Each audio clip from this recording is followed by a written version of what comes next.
March 2025 শিউলি তেলিনীপাড়া শক্তি সংঘের মাঠে শ্রী শ্রী রাধাকৃষ্ণের দোল পূর্ণিমা উৎসব প্রতি বছরের ন্যায় এবছরেও যথাযথ মর্যাদার সঙ্গে পালিত হলো। 7 দিনের এই উৎসবের উল্লেখযোগ্য সূচিতে ছিল অধিবাস, নাম সংকীর্তন, প্রসাদ বিতরণ, অঙ্কন প্রতিযোগিতা, পুতুল নাচ, নৃত্য, বিচিত্র অনুষ্ঠান। শক্তি সংঘের মাঠে বসেছে দোলের মেলা, পরিচালনায় শক্তি সংঘ তেলিনীপাড়া। বিচিত্র অনুষ্ঠানের মাধ্যমে এই বছরের দোল উৎসবের পরিসমাপ্তি। আমাদের এই শ্রী শ্রী রাধাকৃষ্ণ দোল পূর্ণিমা উৎসব আমরা 38 বছর ধরে আমরা উদযাপন করছি। এটা 38তম বর্ষে আমরা পদার্পণ করলাম এবং এই 38তম বর্ষে আমরা প্রতি বছরেই আমরা শ্রী শ্রী রাধাকৃষ্ণ দোল পূর্ণিমার উৎসব উপলক্ষে রাধাকৃষ্ণের নাম সংকীর্তন আমরা আয়োজন করে থাকি এবং এরপরেই আমাদের 7 দিন ধরে আমাদের মেলার আয়োজন আমরা করে থাকি এবং এই মেলার আয়োজনের মধ্যে আমরা বিভিন্ন ধরনের অনুষ্ঠান আমরা এই মেলার মধ্যে আমরা রাখি।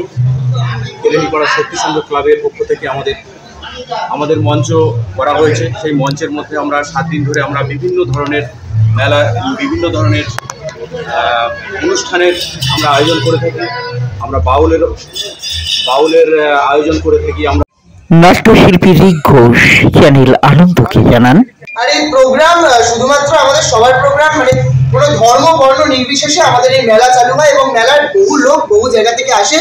আর এই যে মঞ্চ, এই মঞ্চে বহুবার বহু রকমের প্রোগ্রাম, বাউল থেকে শুরু করে আজকে এমন অর্কেস্ট্রার বহু প্রোগ্রাম আমাদের দেখতে পেয়েছি এবং ক্লাবের সব সিনিয়ররাই যেমন বললো যে কি প্রোগ্রাম হয়, তেমন আমিও বলছি যে পরের বার থেকে সবাই আসো এবং এবছরও এখনো প্রোগ্রাম বাকি রয়েছে। চিত্তরঞ্জন সর্দার আরও জানান চ্যানেল আনন্দকে, আমাদের নাম সংকীর্তন যে 2 দিন ধরে হয় খুবই মানে উৎসাহের উদ্দীপনার মাধ্যমে আমরা নাম সংকীর্তন আমরা আয়োজন করে থাকি। 8 থেকে 10টা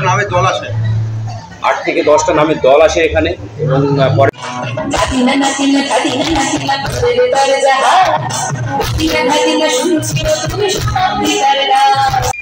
আমাদের এই প্রোগ্রামের পরেও 25শে বৈশাখ একই মঞ্চে অগ্নিদ্বীপের দ্বারা অনুষ্ঠিত হবে রবীন্দ্র জয়ন্তী। তাতে আমাদের ব্যারাকপুরের সব রিপোর্টার ভাইদের আমি ইনভাইট করি, তারা তোমরা সবাই আসো এবং এই রবীন্দ্র জয়ন্তী আমাদের এলাকার সব বাচ্চাদের নিয়েই হয়। আমাদের ডান্সার, আমাদের কোরিওগ্রাফার, তাছাড়া অঙ্কন প্রতিযোগিতা, আমাদের টিচাররা বসে রয়েছে ওখানে, তাদের নিয়ে এবং গান নাচ সব কিছু নিয়ে আমাদের 25শে বৈশাখ অনুষ্ঠিত হবে একই মঞ্চে।